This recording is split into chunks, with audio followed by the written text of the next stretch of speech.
Let's talk about a few specific examples where we can apply the first law of thermodynamics.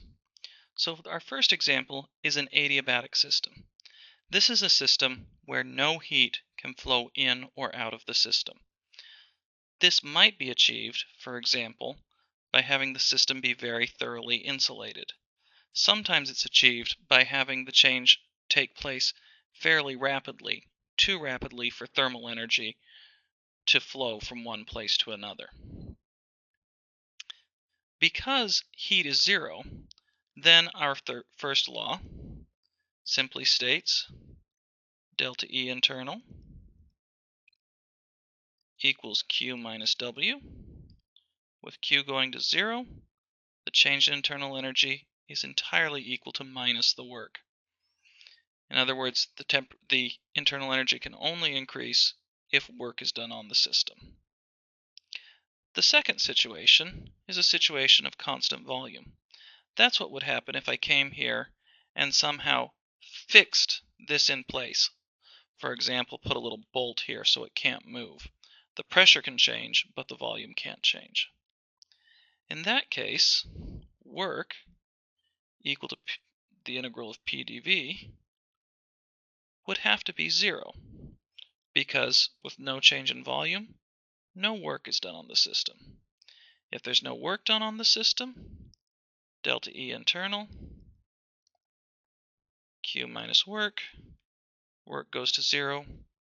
The only way that you change your internal energy is by adding or taking away heat. A closed cycle is a particularly interesting situation.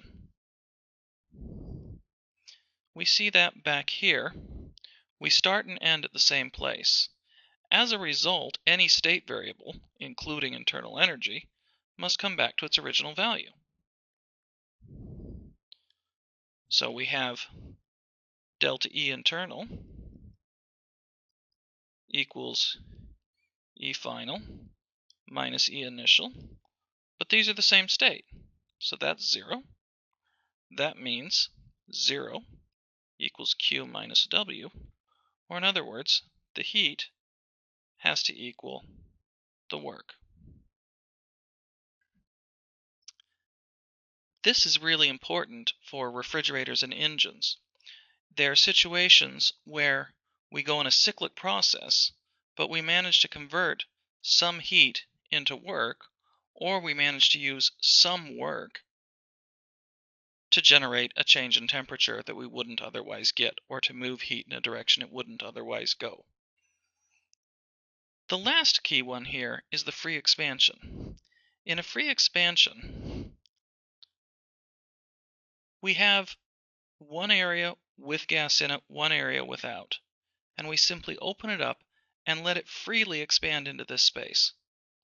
Because there's nothing over here, there's no pressure to work against, no force to work against. No work is done. Because it's thoroughly insulated from the environment, no heat comes in. So with no heat and no work, we have nothing left to say but that the change in internal energy is also zero. This is interesting though, because sometimes we can have a very different ending state than the beginning state. One other thing to point out, because we are freely allowing it to expand into a vacuum, during the expansion, from the time I open the stopcock until it's fully evenly spread out, there is no well-defined meaning for pressure. And because there are areas without any gas in them, volume is not terribly well defined either. In other words, I cannot plot this on a PV diagram. I can plot where it starts, I can plot where it ends.